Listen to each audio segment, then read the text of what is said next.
you talk about this idea of the t-shirt as a metaphor, the front and the back of the t-shirt. So I think you're kind of heading there. So why don't we talk about that metaphor and how it relates to us, whether we're an individual contributor or a leader. And by the way, if you're a leader, you're also an individual contributor, right, to other teams. So talk about that for a second, Mike.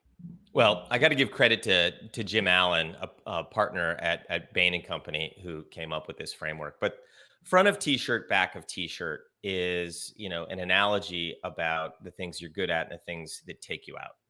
All the things written on the front of your t-shirt have been the reason you've gotten every job you've gotten. Your parents bragged on those things about you, and you puff up your chest when you hear them. And usually it's a long, healthy list. On the back of t-shirt is really the shadow side of those things, the things that can take you out when they manifest in a bad way. A lot of people aren't aware of them. And that's why the t-shirt analogy works so well. It's like you have to work hard to find out what's on the back of your t-shirt. And the best way is to ask someone, because they know what's on the back of your t-shirt. They probably don't want to tell you because it's not polite. And the really self-aware especially leader, if you're the boss, by the way. Especially if you're the boss. But actually, we've created a culture around this in our organization.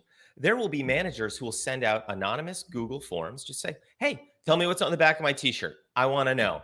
And it's anonymous, and they get feedback immediately on this stuff. And they have to, it's not that you just have to stop at identifying it. You also have to realize, when does it happen? How do you feel it coming on? What are the triggers? And what are things that I can do to circumvent this?